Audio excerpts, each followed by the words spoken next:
Okay, I'm going to give this a try. Hello.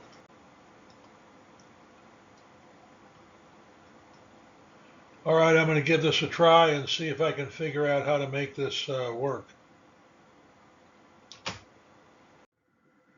I'm going to talk about how to install a PL259 onto coax. The first section is going to deal with the half-inch diameter coax like RG8, RG11, RG213. And the most important point that I want to make is to only use amphenol connectors because they're nickel-plated brass or they're silvered. Many of the cheap ones you can't solder to, and the threads are not consistent. Here's the stars of our show. This is the shell of a PL259 connector and the body of the coax fitting. And you can see the white insulation that separates them and the little holes through which you have to solder. So the amphenol name appears on the barrel of the fitting, but does not appear on the markings on the body itself, as far as I can tell.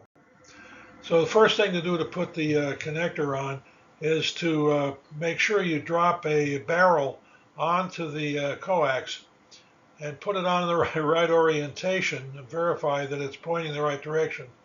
And then to keep it from sliding all the way down on the coax, I always just put a coax, a cable tie on to just keep it a few feet down from the business end where I'm working.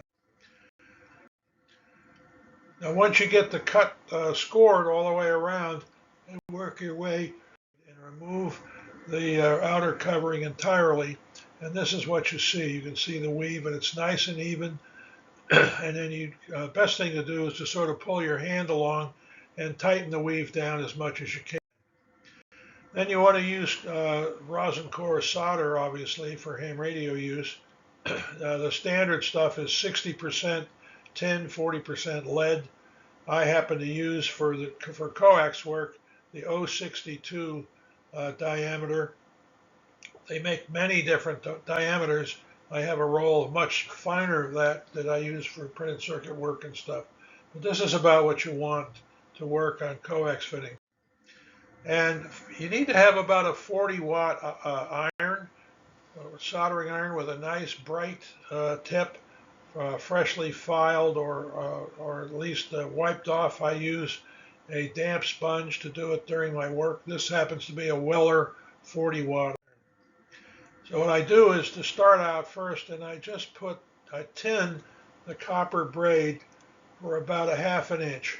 You don't want to do this and leave huge amounts of solder on it, but you sort of wipe along the braid and get a nice even tinning. And the reason for that is shown here, and that is you can use the tubing cutter to cut through where the soldering is, and that allows you to completely remove that section very cleanly, and that exposes the polyethylene dielectric, and that is where you have to begin to cut through it.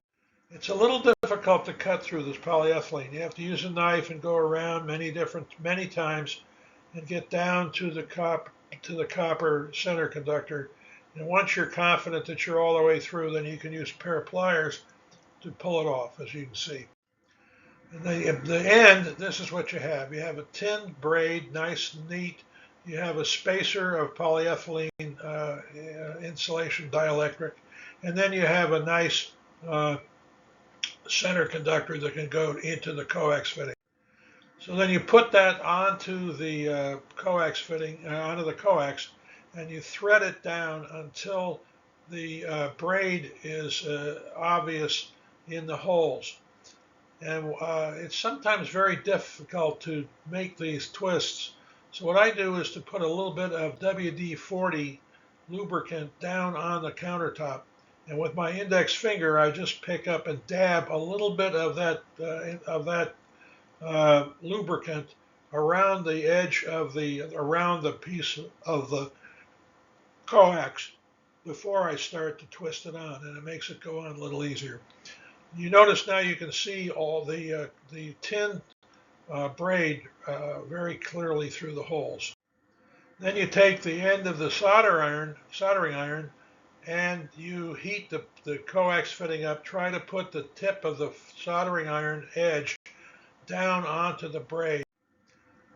And that's how you get the soldering done all the way around. Now for an RG8X, RG58, RG59, they're a little smaller and the technique is not quite the same as you'll see here. But again, you want to use amphenol connectors and you want to get the adapters because they too are painted. There are two different flavors of those. One is for RG8X-size coax, seen on the top left here, and the other is a narrower hole, which is for RG58 or RG59. I like to tin the bitter end of the adapter for reasons that'll become obvious in a minute. I just go around and just carefully tin it. And again, don't build up a lot of volume on it, just get it tinned. And then you open up the coax again by cutting around the perimeter of it and then make a lengthwise cut.